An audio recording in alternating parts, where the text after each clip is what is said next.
Hadratal Mukarram wal Muhtaram, para jemaah, para thalabah yang dimuliakan oleh Allah Subhanahu wa taala, puji syukur alhamdulillah. Tentunya marilah selalu kita haturkan kepada Allah Subhanahu wa taala atas anugerah kenikmatan yang telah diberikan kepada kita semua. Yang mana alhamdulillah pada malam hari ini kita bisa berkumpul kembali dalam rangka melaksanakan satu perintah yang diajarkan oleh Allah dan Rasul-Nya, yakni thalabul ilmi. Mudah-mudahan dengan pembukaan kita pada malam hari ini, setelah kita melewati bulan Ramadan yang penuh berkah, pada malam hari ini kita awali lagi kegiatan pengajian kita yang kita laksanakan pada malam Rabu. Mudah-mudahan apa yang kita lakukan diterima oleh Allah Subhanahu wa taala, dan mudah-mudahan kita berusaha untuk istiqomah. Al-istiqomah khairun min alfi karamah. Istiqomah itu lebih utama daripada 1000 keramat para wali. Mudah-mudahan niat kita untuk belajar dan berusaha istiqomah betul-betul mendapatkan kemudahan dari Allah Subhanahu wa taala. Amin ya rabbal alamin. Shalawat dan salam tentunya marilah selalu kita haturkan kepada suri tauladan kita, junjungan kita, yakni Nabi kita Nabi besar Muhammad sallallahu alaihi wasallam, beserta para keluarga beliau, para sahabat-sahabat beliau, para pengikut-pengikut beliau, dan mudah-mudahan kita semua termasuk bagian daripada umat Nabi Muhammad sallallahu alaihi wasallam yang kelak mendapatkan syafaatnya di yaumil qiyamah. Hadirin jamaah yang dimuliakan oleh Allah Subhanahu wa taala, pada pertemuan awal tahun ini kita akan membahas tentang sholatul jamaah. Kita telah membahas bagian-bagian daripada ibadah sholat, dari mulai rukun, hal yang disunahkan, yang membatalkan sholat, dan lain sebagainya. Nah, sekarang kita masuk kepada pembahasan sholatul jamaah.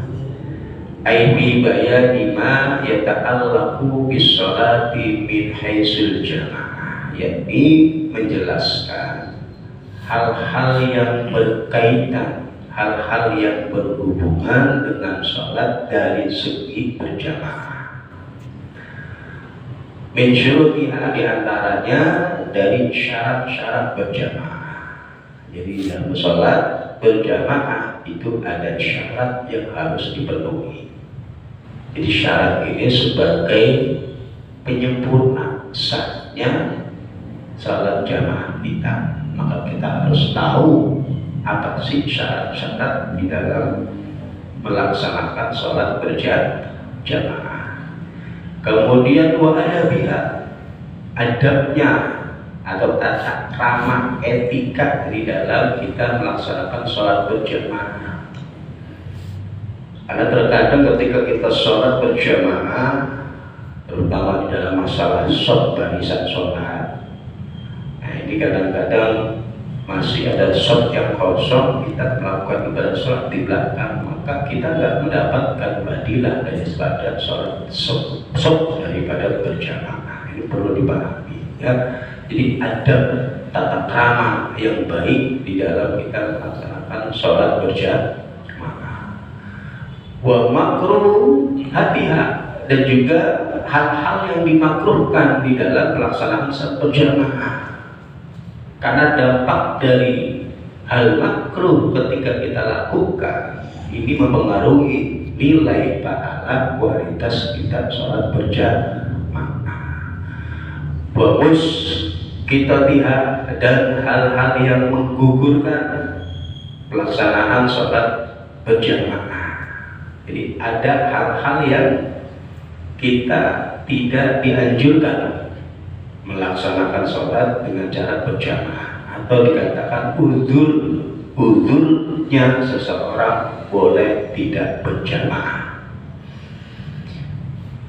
Kemudian wa haqiqatul jamaah huna al-irtibatu al-hasilu bainal imami wal makmum walau wahidana. Hakikat daripada sholat jamaah di dalam permasalahan kita ini, tujuannya apa sih, maknanya apa sih, dikatakan oleh para ulama, yakni keterikatan hubungan antara imam dengan makmum walaupun hanya satu orang dari makmum yang berjamaah. Wahiyya min khasa'isi hadhil ummah, dan salat berjamaah ini merupakan kekhususan yang hanya Allah berikan kepada umat Nabi Muhammad Sallallahu Alaihi Wasallam. Kemudian wakal Jum'ah wal Id wal Kusuf wal Istisqa, begitu juga seperti halnya sholat Jum'ah, sholat Id, sholat kusuf, gerhana matahari, gerhana bulan, wal istisqa, dan juga sholat minta hujan. Nah, ini kekhususan yang hanya Allah berikan kepada umat Nabi Muhammad, tidak Allah berikan kepada umat-umat terdahulu. Wa qala al-Mawardiyu wa qala al-Munawi wa hikmatu masyru'atiha qiyamu nidamil ulfah bainal muslimina. Jadi hikmah di dalam pelaksanaan daripada sholat berjamaah diantaranya yakni menegakkan atau membentuk sistem kasih sayang al-ulfah bainal muslimin, di antara orang-orang yang sholat. Jadi ada hubungan kasih sayang, ada hubungan yang kuat di antara kita ketika kita melaksanakan sholat berjamaah. Habis sholat salam-salaman, kata Nabi, barang siapa yang bertemu saudara muslimnya kemudian dia bersalaman, kecuali Allah hapus segala dosa-dosanya sampai salamannya ini dilepas. Jadi selama kita main salaman, pegang itu dosa kita dihilangkan. Sampai kapan? Sampai kita melepaskan jabat tangan salam kita. Dan di antara hikmahnya untuk menumbuhkan rasa kasih sayang di antara kita. Jadi kan lebih peka lagi dengan saudara-saudara kita sesama muslim, terutama dengan tetangga-tetangga kita. Ya minimal kalau sering berjamaah, sebelum sholat jamaah nunggu azan, nunggu qomat, ngobrol. Kadang-kadang ada yang curhat dengan kehidupannya, ternyata temannya punya solusi, dikasih solusi. Jadi dengan kita berkumpul sama muslim, terutama di dalam sholat berjamaah, di situ ada kasih sayang, maka di situ turun rahmat Allah Subhanahu wa Ta'ala. Lagi pusing, gak punya duit, coba mau curhat sama si ono kali aja dia mau minjem itu, ya, karena kita sering berkumpul di dalam sholat ada rasa kasih sayang, ada rasa kepedulian. Ada teman sakit yang kita jemput bareng-bareng jamaah musola, ada yang kena musibah, sakit atau meninggal, yuk bareng-bareng kita berangkat takziah. Kalau dia ada pada jamaah, ya kabar innalillahi wa inna ilaihi raji'un, meninggal, udah, ya cukup didoain aja, agak ditakziahin, jangan sedih, ya, karena hukum karma itu berlaku, Pak.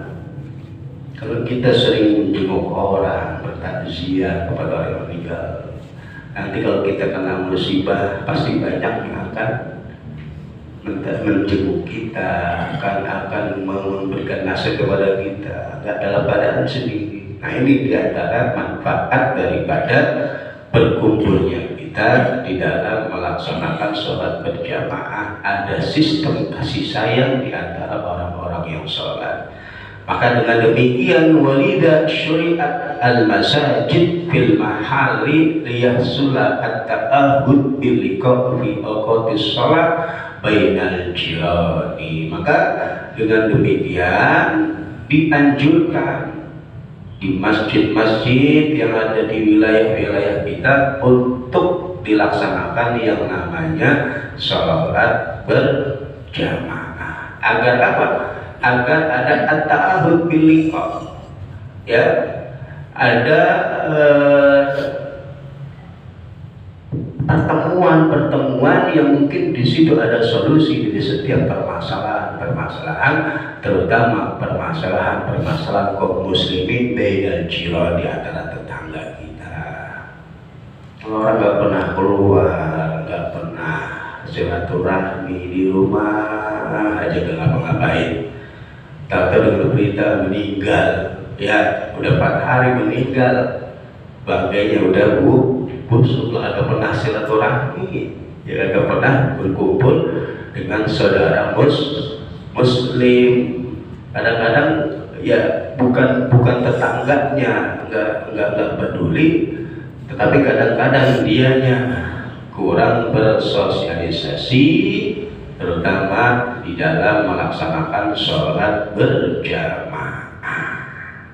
Ini diantara hikmah di dalam melaksanakan sholat berjamaah. Dan juga wali annahu qad ya'lamu al-jahil min al-'alim ma yajhaluhu min ahkamiha. Sehingga ketika sering berkumpul di dalam melaksanakan sholat berjamaah, ya'malu al-'alim, maka orang yang mungkin paham tentang ilmu agama, dia akan mampu untuk mengajarkan kepada orang yang gak paham tentang ilmu agama, terutama tentang sholat. Ada yang kumpul-kumpul jamaah, yang ada yang pengajiannya, biar kita paham tentang ibadah sholat. Atau temannya sholatnya kurang baik, diberapikan, jadi lebih tahu lah gitu. Jadi kualitas kita yang nggak tahu akhirnya menjadi tahu, diajarkan sama yang tahu. Saling berbagi, saling membantu itu penting. Ya, kekuatan umat muslim itu adalah dalam persatuan. Wala tafarraqu, janganlah kalian berpecah belah. Buktinya mana? Timur Tengah pecah belah, ya, gotok-gotokan Syiah, Sunni, Wahabi ini. Akhirnya musuh Islam mudah untuk menghancurkan kaum muslimin karena tidak ada ittihad, persatuan yang kuat. Ini penting. Dengan kita melaksanakan sholat berjamaah akan timbul rasa kasih sayang, sehingga ada pendidikan di sana, pengajaran kepada orang-orang yang tidak mengetahui. Wali'anna maratiban nas mutafariqatun bil ibadah, yang karena dia namanya manusia itu dalam kedudukan berbeda-beda dalam masalah ibadah. Gak semuanya tahu, gak semuanya paham. Maka dengan kita berkumpul, ini kita saling berbagi tentang bagaimana cara ibadah yang benar. Fata'udu barakatul kamil ala nakis, maka Allah akan memberikan keberkahan dari Allah Subhanahu wa ta'ala. Maka fatakmulu sholatul jami, maka sholat jamaah akan lebih sempurna. Ya, sistem itu dibangun dari jamaah.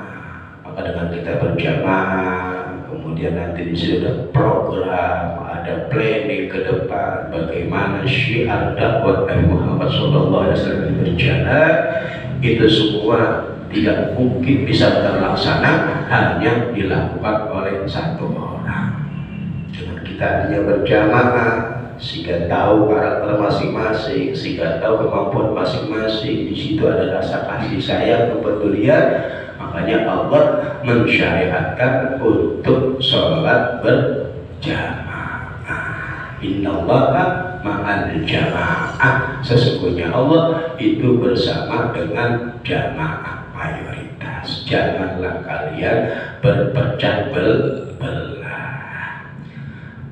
Kemudian waqad warada fi fadliha ahaditsun katsiratun, sungguh telah datang di dalam keutamaan daripada sholat berjamaah hadis-hadis Nabi Muhammad sallallahu alaihi wasallam.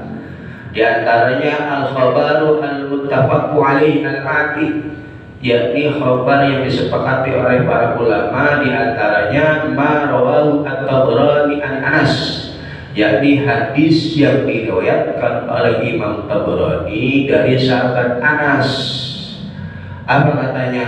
Man masya ila sholatin maktubatin bil jamaah, barang siapa yang berjalan menuju ke masjid, ke mushola dalam rangka melaksanakan sholat maktubah, berarti sholat 5 waktu, sholat wajib bil jamaati, dengan cara berjamaah, fahiya kahajjatin, maka pahalanya seperti pahala orang yang pergi haji.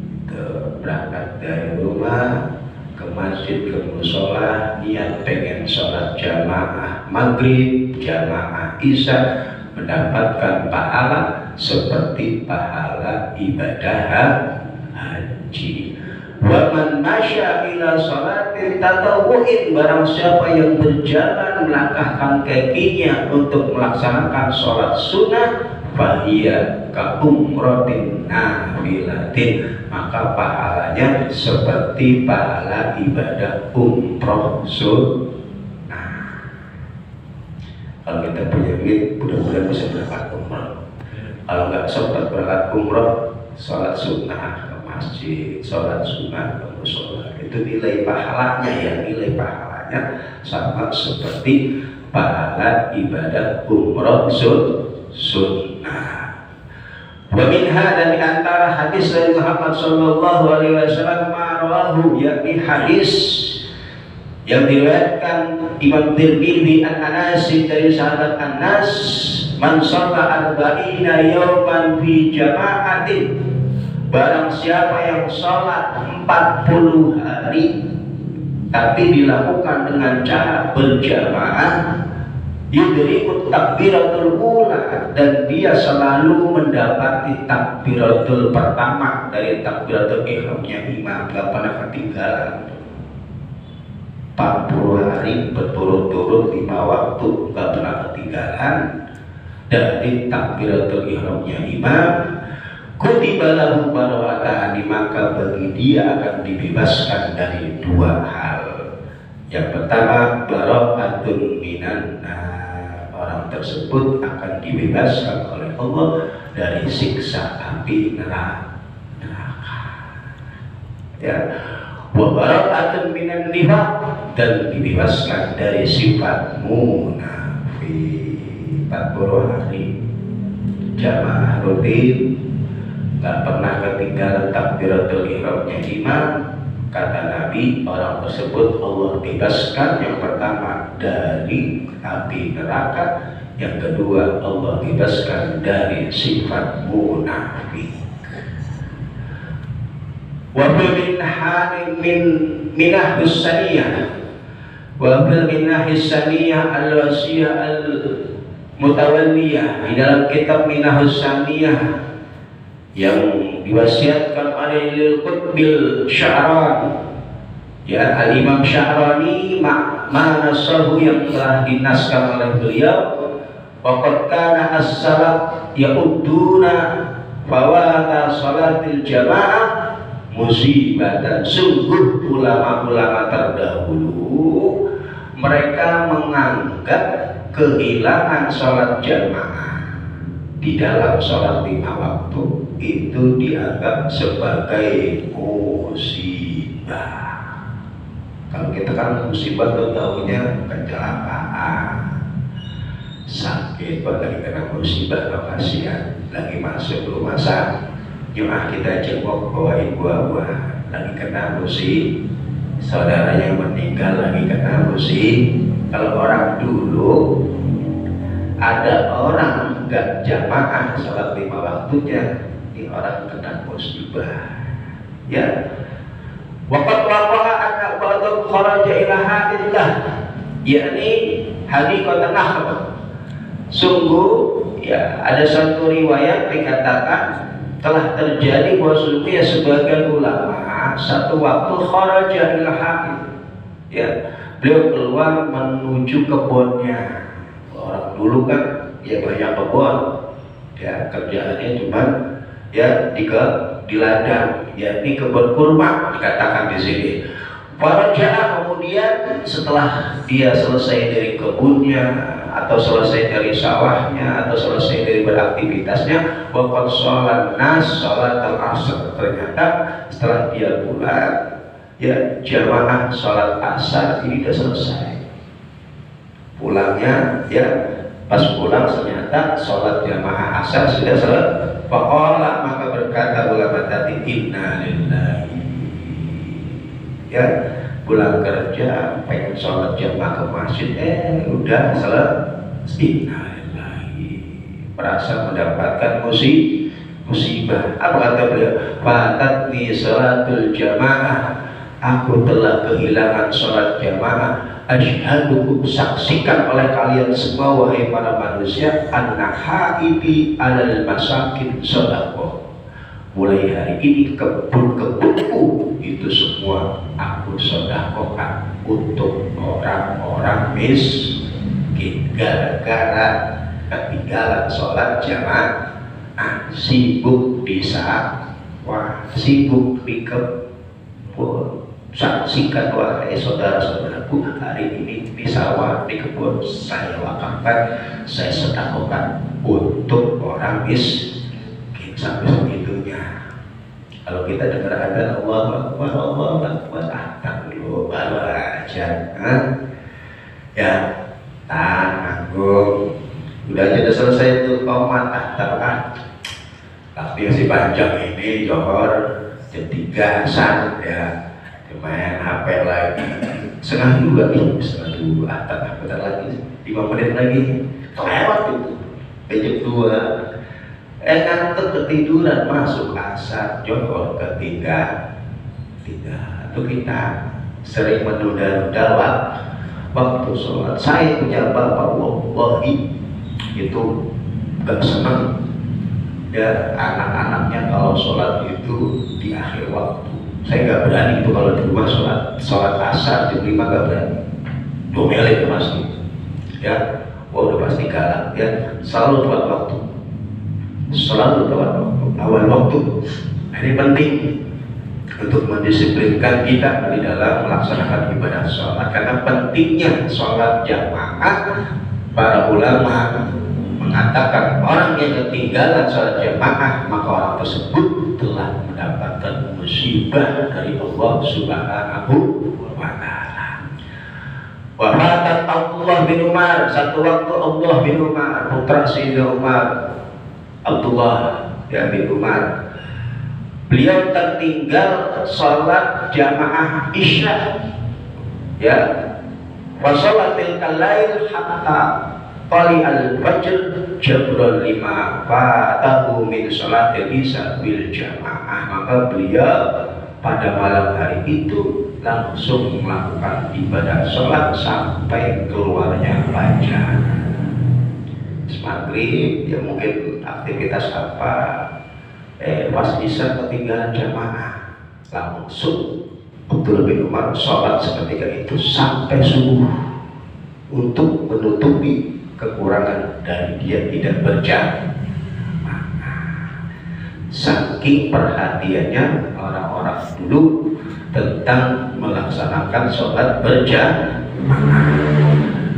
Wa Ubaidillah Ibni Umar Al-Qarari rahimahullah ta'ala qal, berkata dari Ubaidillah bin Umar Al-Qarari rahimahullah ta'ala qal, beliau berkata, lam takun tafutuni sholatan fil jamaah fanazala bi daibun, ya, wasyaiwalat bisababihi an sholatil isya fil masjid wa kharajat atubul masjid yusalli bihi ma'an nas fa idal masajid kulliha, ya, qad shalla ahlaha wa quliqat farajatu ila baiti wa ana hazin ala fawati salatil jamaah Wa qultu warada fil hadis inna sholatal jamaah tazidu ala salatil fardhi sab'an wa isyrina. Jadi satu waktu ya beliau kedatangan tamu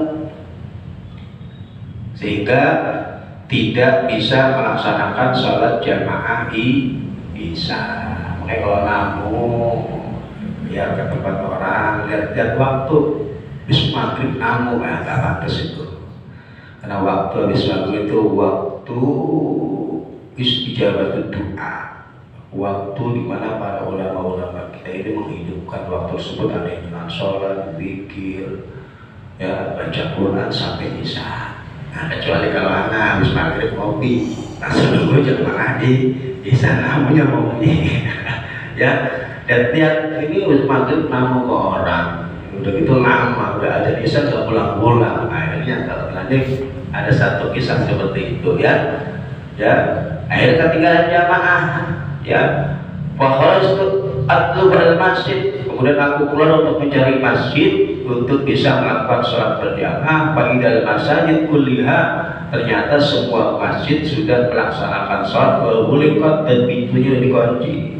Ya farajatu ilai baiti, kemudian aku kembali ke rumah. Wa ana hazinun ala fawatil jamaah, dan aku merasa sedih dan menyesal dengan sedalam-dalamnya karena ketinggalan sholat jamaah.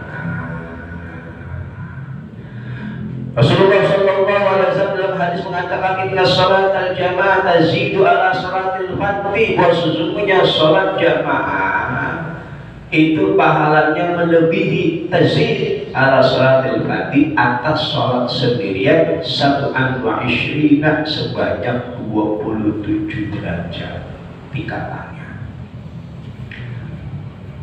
Di antara keutamaannya lagi, kalau kita sholat sendiri banyak kelemahannya. Pertama, kemungkinan untuk ikhlas lillahi ta'ala, kemungkinan untuk khusyuk, kemungkinan untuk benar di dalam bacaannya jadi 50%. Apalagi kayak kita yang bacaan sholatnya masih yang rukun-rukun sholat masih belum paham, terus pede sholat sendiri bakal diterima. Nah, kalau jamaah minimal dari kita sholat berjamaah, satu aja orang dari yang berjamaah ini diterima, semuanya diterima. Jadi kita bisa saling membantu antara satu dengan yang minimal yang di pojok sholat diterima, semuanya diterima. Atau yang paling belakang diterima, semuanya diterima. Nah, kalau sendirian, ya untuk diterimanya ya kita minta biar sholatnya diterima, tetapi sulit ya. Makanya para ulama selalu melaksanakan sholat dengan berjamaah, minimal satu orang dari yang berjamaah itu diterima, semuanya akan diterima. Kalau sholat sendiri hayatan atik ya, kayaknya untuk diterima wallahu a'lam.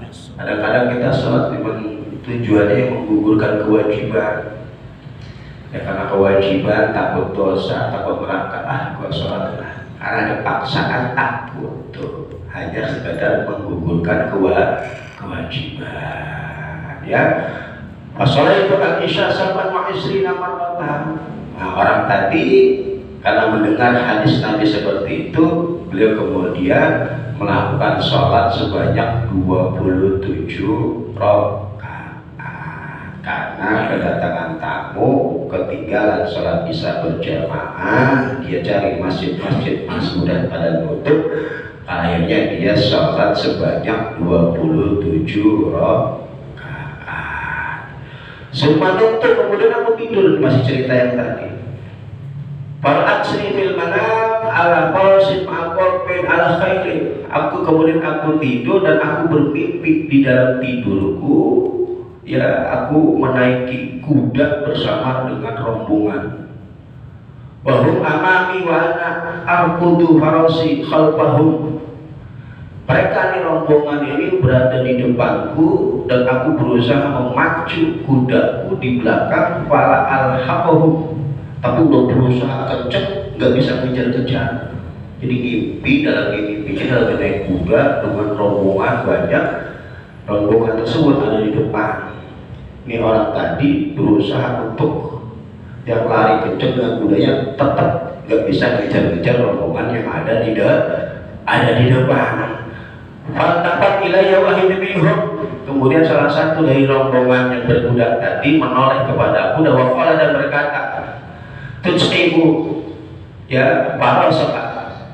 Balaysa tahallakna. Balasta tahallakna."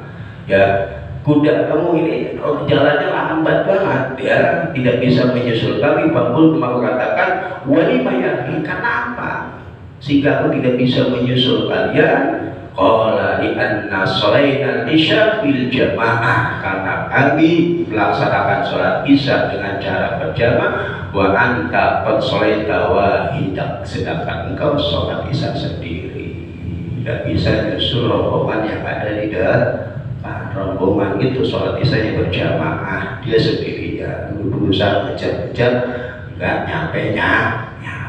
Jadi jauh derajatnya orang yang sholat sendirian dengan orang yang sholat berjamaah.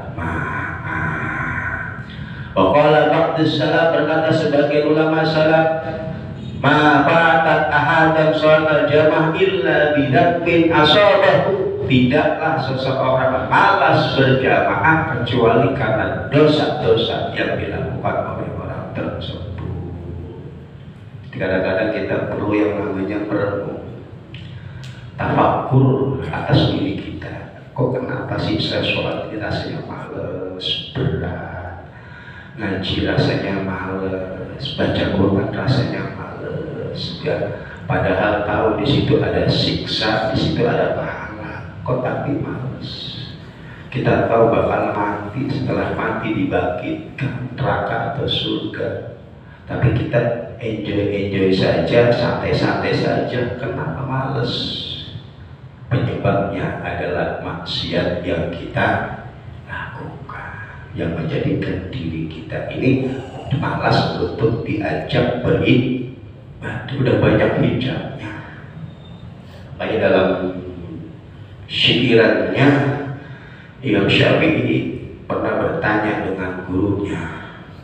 Syakautu, gurunya namanya Kiai Waki.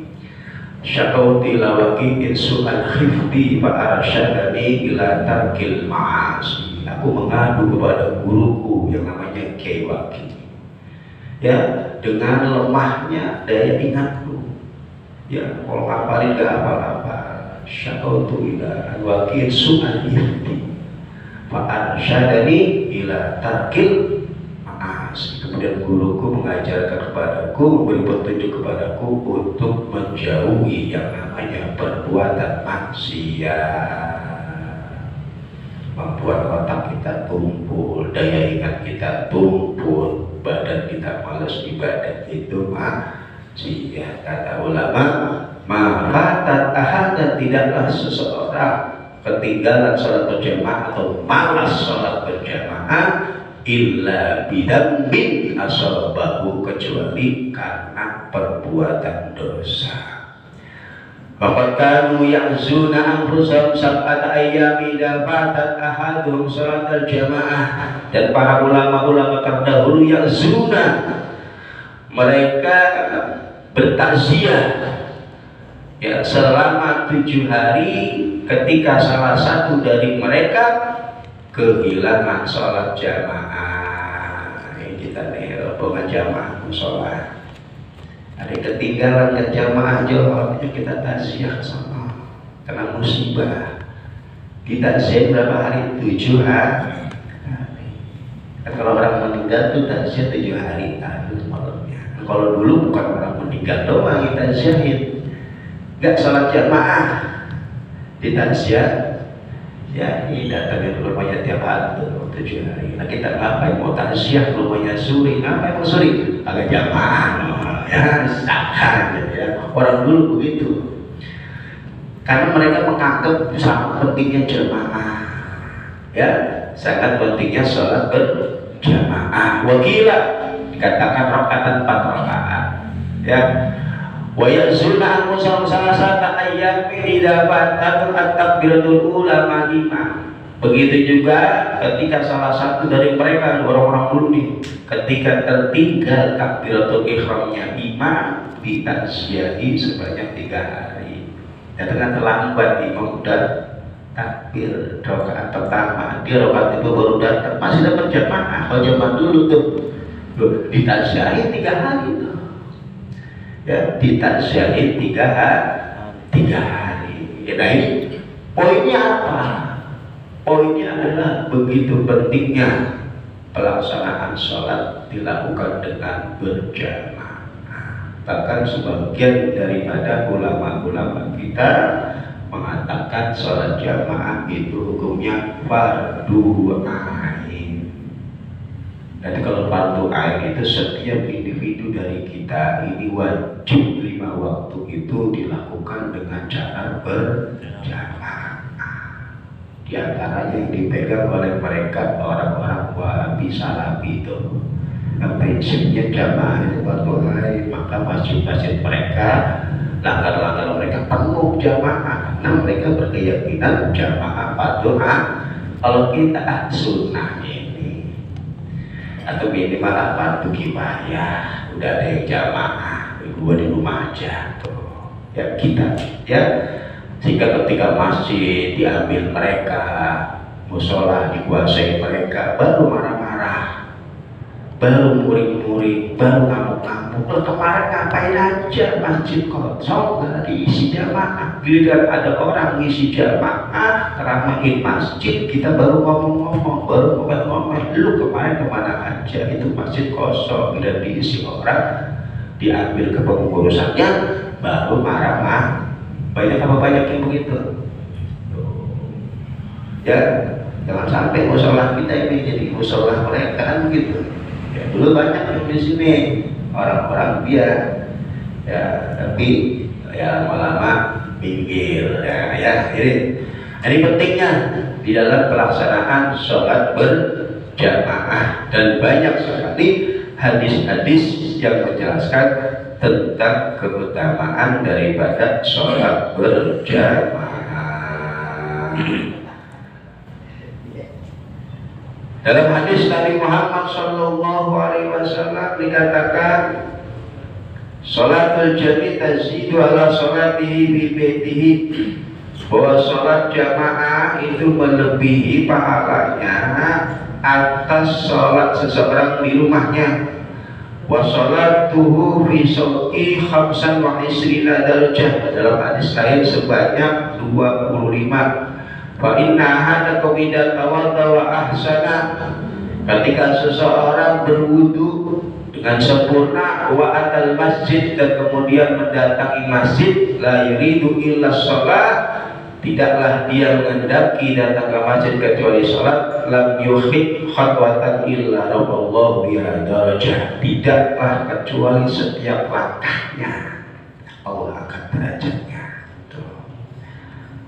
Ya, kata dalam hadis, inna adakum, seseorang ketika dia berwudu, diwudu dengan sempurna, sunnah-sunnahnya, fardu-fardunya, doa-doanya, kemudian dia datang ke masjid tujuannya pengen sholat jamaah, lam tuhid, kecuali tidaklah setiap langkahnya Allah angkat derajatnya, wa khatta anhu khati'atahu, dan Allah hilangkan khati'atan dalam dirinya setiap kesalahannya, wa huwa hatta yadkhulul masjid, sehingga sampai dia masuk ke dalam masjid. Jadi dari rumah langkah kita itu derajat diangkat, diampuni dosanya, diampuni dosanya sampai kita menuju masjid. Berapa langkah kita menuju masjid? Setiap langkah kita derajat dari Allah, setiap langkah kita ampunan setiap kesalahan-kesalahan kita. Ya. Wa idza dakhala al-masjid kana fi salatin maka tahiyatan wa tusalli, yakni alaihi salatu wassalam ma'adara majri alla yusalli fihi, tidaklah dia selama masih berada di dalam masjid, baik dalam keadaan salat atau berzikir, kecuali para malaikat akan mendoakannya. Allah maghfir lahu. Ya, kita duduk di masalah ini walaupun gak ngaji, habis di rumah niat pengen jalan maghrib, duduk di masjid selama kita belum keluar, setiap detiknya malaikat mendoakan pertama ampunan. Kata para malaikat, Allahumma ighfir lahu, Allahumma arhamhu, ya Allah ampunilah si fulan, kasihanilah si fulan, malam yuhdis bihi, selama dia belum memiliki hadas. Luar biasa keutamaan pahala-pahala yang didapatkan bagi orang yang melaksanakan sholat berjamaah. Ya, ini awal pembahasan kita. Wa syariat bil Madinah wa aqalluha imamun wa ma'mun. Kemudian disyariatkannya sholat berjamaah ini pertama kali kapan? Yakni ketika Nabi sudah hijrah di Madinah.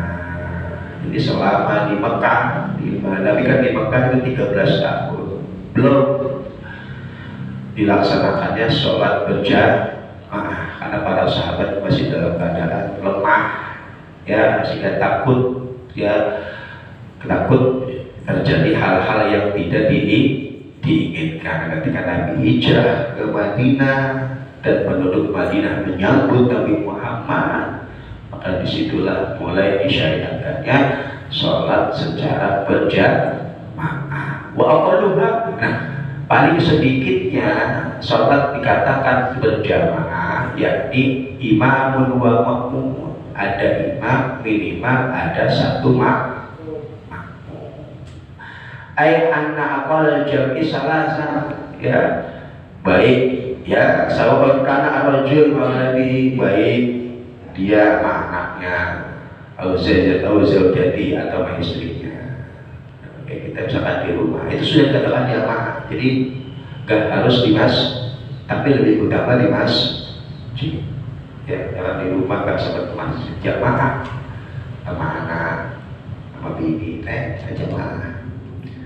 Wah, kalau bisa istiqomah jamaah sama bini sama anak itu akan ada sistem kasih sayang. Tapi jamaah doa ngobrol curhat, kita doa bini yang mengamini itu cepat banget dijawab Allah Subhanahu Wa Taala. Ini boro-boro itu membuat jamaah yang ada berantem, enggak ya, apa sih lo terang-terang ngomong ya, rumah rasanya udah kayak apa pecah ya. Itu caranya bagaimana biar rumah tangga harmonis. Ajak ini jamaah, ya mudah-mudahan ya kita dimudahkan untuk melaksanakan sholat berjamaah minimal 2 orang, imam dan makmum. Mau di rumah gak apa-apa, jamaah sama bininya, sama anaknya, sama kerabatnya, yang penting dilaksanakan secara berjamaah. Kalau kita gak sempat ke masjid, gak sempat ke mushola, amin amin ya rabbal alamin. Rabbana wa'alamin alam tanah Rati alimna nabi yang baulan wakil lana wa qarabatil lana fi diyamah al-mutabadaka wa fikna bikum liman Tadhadika wa bi'lan qura wa rasul kulla halalan daima wa akhirlah akhbar bil khair wa kulla syar.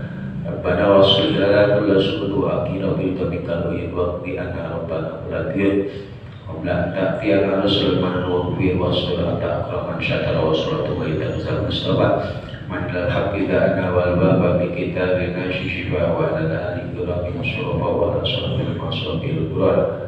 Allahumma hdina bihuda waj'alna iman sabili taqwa la tuwallina wa liyaslah wa la taj'alna mimman khalafa amrak wa asabwa rasulullah wa ni'mal wakil ni'mal maula wa ni'mal nasir wa la hawla wa la quwwata illa billahil aliyyil adzim. Rabbi subhanakallahumma wa tahiyyatu bi'assalam wa akhir da'wana alhamdulillahi rabbil alamin. Assalamualaikum warahmatullahi wabarakatuh. Ustaz, kalau lurus ukurannya apa, Ustaz? Luruskan barisan ukurannya apa? Lurus. Tumit ya. Bahu.